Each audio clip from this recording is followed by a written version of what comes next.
सत श्री अकाल जी। हेलो। हाय। अरे यार, बैंक जाना था।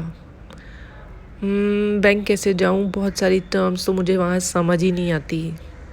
एटीएम क्या होता है?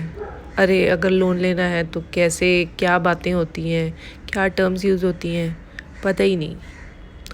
कोई बात नहीं, फ़िक्र मत करो, सही क्लास में आ गई हो तुम। यहाँ पर bank related words, terms, sentences वही सीखने वाले हैं आज हम।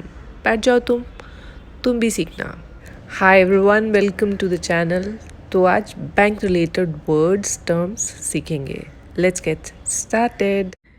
तो सबसे पहली चीज़ वहाँ पर जो होनी चाहिए जब हम बैंक जाएंगे तो वो होता है खाता। खाता यानी कि अकाउंट। अपना अकाउंट होगा तभी तो पैसे जमा कराए जाएंगे। और पहली चीज़ हो गई खाता। खाता मतलब अकाउंट। उसके बाद दूसरी चीज़ जो हो गई पैसे डालना। अब वो डालने पड़ेंगे ना, तो उसको बोलते हैं डिपॉजिट। Cash deposit, deposit. उसके बाद तीसरी जो चीज़ इसी के रिलेटेड है कि बैलेंस, कितने पैसे बचे हैं, तो उसको बोलते हैं बैलेंस। अकाउंट जब खुल गया, पैसे आपने डिपॉजिट भी कर दिए, बैलेंस आपने जान लिया, तो अगर इन तीनों चीज़ों को हमने सेंटेंस में बोलना है, इंग्लिश में बोलना है, तो कैसे बोलेंगे? I want to open an account in this bank. मैं इस बैंक में अपना खाता खुलवाना चाहती हूँ। ऑब्वियसली अकाउंट खुला है तो पैसे तो डालेंगे ही। I want to deposit cash in my account. मैं अपने अकाउंट में पैसे, कैश या मनी जमा करवाना चाहती हूँ। मैंने 10,000 जमा कराए थे, 10,000 ही वहाँ पड़े हैं क्योंकि कुछ निकाले नहीं पैसे, तो बैलेंस कितना हुआ? 10,000।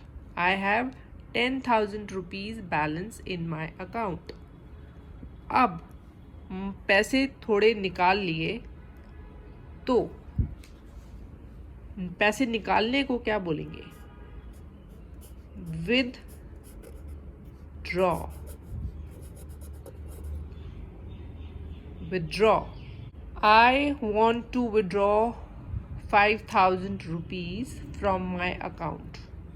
मैं अपने खाते में से 5,000 रुपये निकलवाना चाहती हूँ।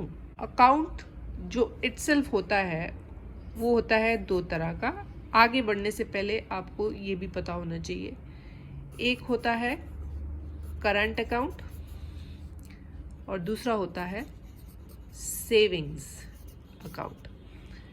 ये सेविंग्स बचत खाता, कोई भी ये खाता खोल सकता है saving account.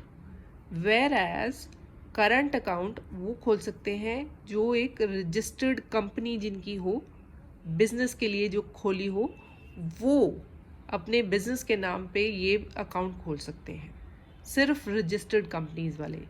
So current account और सेविंग अकाउंट।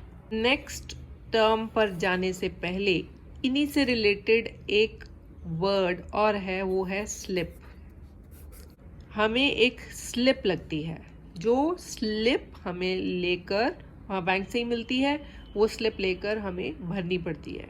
अब दोनों केसेस में पैसे डालने हैं या पैसे निकालने हैं। तो स्लिप को के दो नाम हो गए, एक हो गया डिपॉजिट स्लिप और दूसरी हो गई withdrawal slip.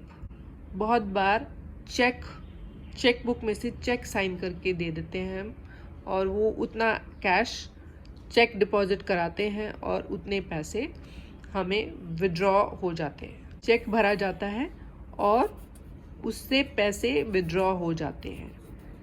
Debit and credit. पैसे आते हैं अकाउंट के अंदर, जाते हैं पैसे, उसको बोलते हैं क्रेडिट। और जो पैसे बाहर निकल जाते हैं, आपने किसी रेस्टोरेंट में खाना खाया और आपने वहाँ का बिल भर दिया, तो यानी पैसे निकल गए, है ना, तो उसको वर्ड यूज़ करेंगे debit. 1,000 rupees has been credited to your account. आपको मैसेज आता होगा, आपके फ़ोन पे कोई 1000 रुपये, 2000, 10,000 डालता है आपके अकाउंट में। Credit, debit. क्रेडिट आना, डेबिट पैसे जाना। या आपके पैसे आ जा रहे हैं बैंक में तो उसको बोलते हैं ट्रांजैक्शन, बैंकिंग ट्रांजैक्शन। अब अगर ये ट्रांजैक्शन रोक दें, अगर कोई ट्रांजैक्शन आप नहीं कर रहे हैं, ना ही पैसे डाल रहे हैं ना ही आप निकाल रहे हैं, तो उसको बोलते हैं लोग डोरमेट अकाउंट भी बोलते हैं, कुछ वो लोग इनएक्टिव अकाउंट भी बोलते हैं। अकाउंट होल्डर, जिसने अकाउंट खोला उसको बोलते हैं account holder. Ramesh is the account holder. अब उसके बाद पैसे एटीएम से अगर विड्रॉ करने, अब एटीएम क्या होता है? Automated teller machine. उसमें एटीएम कार्ड डाल के पैसे विड्रॉ करते हैं। So I want to withdraw cash from the ATM. पैसे विड्रॉ करना चाहती हूँ एटीएम से। उसके बाद नेक्स्ट जो टर्म बैंक से रिलेटेड होती है वो होती है डेट। डेट मीन्स कर्ज लेना, DEBT। यहाँ बी साइलेंट रहता है। जो कर्ज लेता है उसको बोलते हैं डेटर। डेट, डेटर, ठीक है। मेरे भाई ने बैंक से कर्ज लिया है। My brother has taken debt from the bank. मेरा भाई बैंक का कर्जदार है। My brother is the debtor of the bank. उसके बाद जो नेक्स्ट टर्म बैंक एम्प्लॉयज़ के रिलेटेड होती है, जैसे उसको बोलते हैं बैंकर्स। जो बैंक में काम करता है उसको बोलते हैं banker. Shruti is a banker. Shruti bank में काम करती है। बैंक संचालक यानी बैंक मैनेजर। जो व्यक्ति पूरे बैंक को मैनेज करता है, पूरे बैंक को का संचालन करता है, उसको बोलते हैं बैंक मैनेजर। आप क्या करते हैं? तो मैं एक बैंकर हूँ, मैं बैंक में काम करता हूँ, तो आई एम अ बैंकर। तो अगर कोई पूछेगा कि बैंकर तो आप हैं पर आप किस पोजीशन पर हैं, तो वो बोलेगा I am a bank manager, मैं बैंक संचालक हूँ। बैंक अकाउंट होल्डर, उसको ये वर्ड्स का ज्ञान होना चाहिए, पता होना चाहिए। अब जब बैंक जाएंगे तो सेंटेंसेस बनाकर इंग्लिश में ही बात करिए। इंग्लिश में बात करेंगे तो आपके ये जो वर्ड्स हैं सारे आपके माइंड में क्लियर हो जाएंगे। प्रैक्टिकली जब करेंगे तो वो और क्लियर हो जाएगा। बहुत सारे सेंटेंसेस बनेंगे, बनाइए, सीखिए, keep practising. Thank you for watching. Good luck.